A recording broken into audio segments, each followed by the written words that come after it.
Welcome to Saj family. ലോക ഫുട്ബോളിൻ്റെ ചൂട് നാം എല്ലാം അനുഭവിച്ചു കൊണ്ടിരിക്കുകയാണല്ലോ. നമ്മുടെ രാജ്യം പങ്കെടുക്കുന്നില്ലെങ്കിലും അതേ വീറും വാശിയോടുകൂടി മറ്റ് രാജ്യങ്ങളെ സപ്പോർട്ട് ചെയ്ത് നാം ഇതൊരു ഉത്സവമാക്കി മാറ്റിക്കൊണ്ടിരിക്കുകയാണ്. വേൾഡ് കപ്പ് ഫുട്ബോൾ ഗ്രൂപ്പുകളും ഓരോ ഗ്രൂപ്പിലെ രാജ്യങ്ങളും നിങ്ങൾക്കെല്ലാം മനഃപ്പാടമായി കഴിഞ്ഞെന്ന് കരുതുന്നു.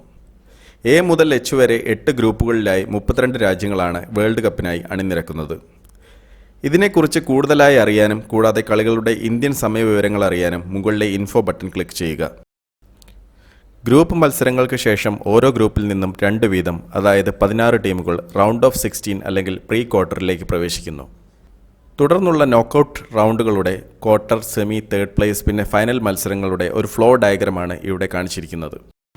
എന്തായാലും ഈ ലോകകപ്പ് കളിവഴികൾ എൻ്റെ ആഗ്രഹങ്ങളെല്ലാം മാറ്റിവെച്ച് നിങ്ങൾക്കായി ഞാൻ ലോജിക്കലായി ഒന്ന് മനസ്സിലാക്കാൻ ശ്രമിക്കുകയാണ്. എൻ്റെ അനുമാനത്തോട് നിങ്ങൾക്ക് ചിലപ്പോൾ എതിരഭിപ്രായമുണ്ടെന്നിരിക്കും. അത് ഞാൻ ചർച്ചയ്ക്കായി വിടുന്നു. എന്തായാലും കളിയുടെ വിശകലനത്തിലേക്ക് കടക്കാം. ആദ്യത്തെ ഗ്രൂപ്പായ ഗ്രൂപ്പ് എയിൽ നിന്നും ഞാൻ തിരഞ്ഞെടുക്കുന്ന 2 വിജയികൾ റഷ്യയും ഉറുഗ്വേയുമാണ്. റഷ്യ ആതിഥേയരായതിനാൽ മാത്രം കടന്നുകൂടിയവരാണെന്ന് ഒരു ആരോപണമുണ്ട്. പകരം ഈജിപ്റ്റ്, മുഹമ്മദ് സാലയുടെ ഈജിപ്റ്റ് ഒരു നല്ല ഓപ്ഷനാണ്. പക്ഷേ ആതിഥേയർക്ക് കിട്ടുന്ന അഡ്വാൻറ്റേജ് അത് ലോകകപ്പ് ഹിസ്റ്ററി പരിശോധിച്ചാൽ നിങ്ങൾക്ക് മനസ്സിലാവും. അതിനാൽ ആദ്യത്തെ ഗ്രൂപ്പിൽ നിന്നും റഷ്യ, ഉറുഗ്വേ. ഗ്രൂപ്പ് ബി ഒരു മരണ ഗ്രൂപ്പാണ്. എന്നാൽ പാരമ്പര്യവും സാങ്കേതിക തികവും നമ്മൾ പരിശോധിക്കുകയാണെങ്കിൽ സ്പെയിനും പോർച്ചുഗലും അല്പം മുൻപിൽ തന്നെയാണ്. ഞാൻ ഈ ഗ്രൂപ്പിൽ നിന്നും സ്പെയിനിനെ 1-ാമതായും പോർച്ചുഗലിനെ 2-ാമതായും തിരഞ്ഞെടുക്കുന്നു.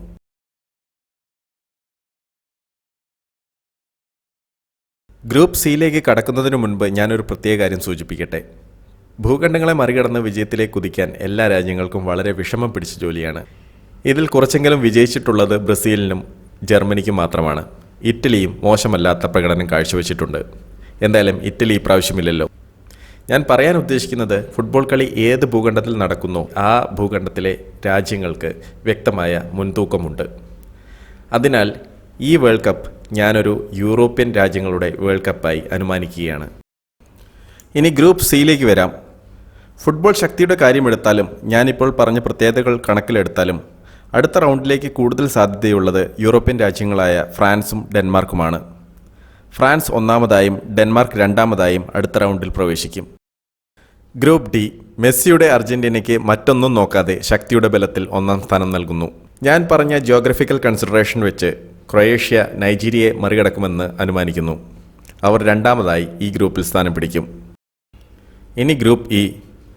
സംശയമൊന്നുമില്ലാതെ നാം സപ്പോർട്ട് ചെയ്യുന്ന ഏറ്റവും കൂടുതൽ ലോകകപ്പ് ജേതാക്കളായ ബ്രസീൽ 1-ാമതായും, ഫുട്ബോൾ പാരമ്പര്യമനുസരിച്ച് നോക്കുകയാണെങ്കിൽ ഈ ഗ്രൂപ്പിൽ നിന്നും മറ്റുള്ളവരെ കടത്തിവെട്ടി മുന്നേറാൻ സാധ്യതയുള്ളത് സ്വിറ്റ്സർലൻഡുമാണ്. ബ്രസീൽ 1-ാമതും സ്വിറ്റ്സർലൻഡ് 2-ാമതും. Group F. മരണ ഗ്രൂപ്പുകളിലെ മരണ ഗ്രൂപ്പാണ് ഗ്രൂപ്പ് എഫ്. പക്ഷേ ഞാൻ പറഞ്ഞ യൂറോപ്യൻ ഡോമിനൻസും ഫുട്ബോൾ ശക്തിയും വെച്ച് ഒരു അമാന്തവും കൂടാതെ ജർമ്മനിയെ 1-ാം സ്ഥാനത്തായും സ്വീഡനെ 2-ാം സ്ഥാനത്തായും തിരഞ്ഞെടുക്കുകയാണ്. ഗ്രൂപ്പ് ജിയെക്കുറിച്ച് പറയുന്നതിന് മുൻപ് മറ്റൊരു കാര്യം സൂചിപ്പിച്ചോട്ടെ.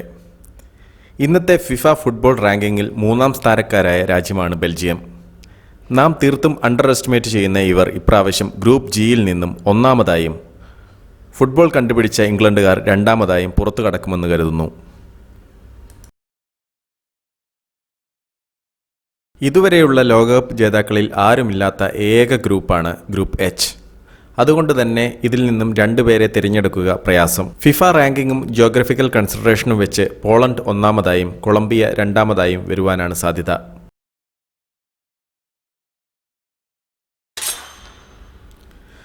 റൗണ്ട് ഓഫ് 16 മത്സരത്തിൽ റഷ്യയും പോർച്ചുഗലും ഏറ്റുമുട്ടുമ്പോൾ ആതിഥേയരുടെ മാജിക് വീണ്ടും ആവർത്തിക്കുമെന്ന് ഞാൻ കരുതുന്നു. അതായത് റഷ്യ അടുത്ത റൗണ്ടിൽ പ്രവേശിക്കും. പിന്നീടുള്ള ഫ്രാൻസും ക്രൊയേഷ്യയും തമ്മിലുള്ള മത്സരത്തിൽ ഫ്രാൻസ് വിജയിച്ച് ക്വാർട്ടറിലെത്തും. മറുവശത്ത് സ്പെയിനും ഉറുഗ്വേയും തമ്മിലുള്ള മത്സരത്തിൽ സ്പെയിനും അർജന്റീനയും ഡെൻമാർക്കും തമ്മിലുള്ള മത്സരത്തിൽ അർജന്റീനയും വിജയിക്കാനാണ് സാധ്യത. തുടർന്ന് ബ്രസീൽ സ്വീഡൻ മത്സരത്തിൽ ബ്രസീലും ബെൽജിയം കൊളംബിയ മത്സരത്തിൽ ബെൽജിയവും ക്വാർട്ടറിലെത്തും. മറുവശത്തെ അടുത്ത മത്സരത്തിൽ ജർമ്മനി സ്വിറ്റ്സർലൻഡിനോടും ഇംഗ്ലണ്ട് പോളണ്ടിനോടും വിജയിക്കും. തീ പാറുന്ന ഒരു അഡാർ ക്വാർട്ടർ ഫൈനലാവും നിങ്ങൾ കാണാൻ പോകുന്നത്. ആതിഥേയരുടെ നെഞ്ചത്തടിച്ചുകൊണ്ട് ഫ്രാൻസ് കുതിക്കും. ഈ ലോകകപ്പിലെ ഏറ്റവും വലിയ അട്ടിമറി നടത്തി ബ്രസീലിന് ബെൽജിയം മൂക്കുകയറിടും. മെസ്സിയുടെ സ്വന്തം മാജിക്കിൽ അർജന്റീനയ്ക്ക് ഇനിയും മുന്നേറാൻ കഴിയില്ല. സ്പാനിഷ് ലീഗിലെ സഹകളിക്കാർ അവനെ മണിച്ചിത്രത്താഴിട്ട് പൂട്ടും. ഒരു മൂന്നാം ലോക മഹായുദ്ധത്തിലൂടെ ഹിറ്റ്ലർ ഇംഗ്ലീഷുകാരോട് പകരം വീട്ടും. അങ്ങനെ ആവേശോജ്വലമായ ക്വാർട്ടർ ഫൈനൽ സെമിയിലേക്ക് വഴിമാറും.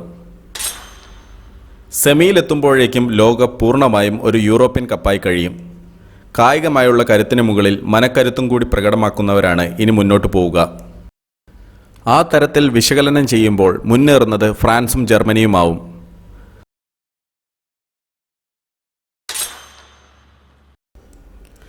മികച്ച കളിക്കാരെന്ന റെക്കോർഡ് ബുക്കിലെ ഖ്യാതിക്ക് മുകളിലായി മറ്റു പല കാര്യങ്ങളും ഫുട്ബോളിനെ സ്വാധീനിക്കുമെന്ന് മനസ്സിലായല്ലോ. അത്തരത്തിലുള്ള ഒരു കാര്യം കാണിക്കട്ടെ. ഒരു ക്ലൈമറ്റ് റിപ്പോർട്ട്. താരതമ്യേന തണുത്ത പ്രദേശമായ മോസ്കോയിലെ താപനില റിപ്പോർട്ടാണിത്. 22.12. അതുതന്നെയാണ് ബെർലിൻ ജർമ്മനിയിലും. ഒരു വ്യത്യാസവുമില്ല.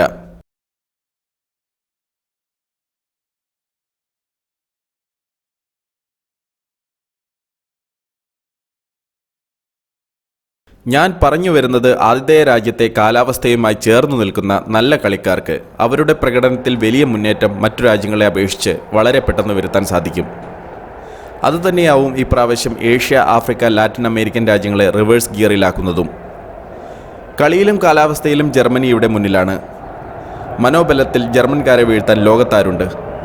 അതുകൊണ്ട് തന്നെ ഇപ്രാവശ്യത്തെ ലോകകപ്പ് ജർമ്മനിക്ക് തന്നെ.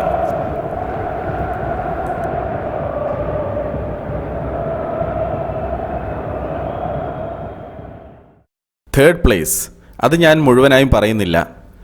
എൻ്റെ രാജ്യം ബിയിൽ സ്റ്റാർട്ട് ചെയ്യുന്നു. നമ്മുടെ ആവേശത്തിനും ആകാംക്ഷയ്ക്കും മുന്നിലുള്ള ചോദ്യം ആര് കപ്പ് നേടുമെന്നുള്ളതാണ്. ആര് കപ്പ് നേടും? നിങ്ങളുടെ പ്രവചനം കമൻ്റായി രേഖപ്പെടുത്തൂ.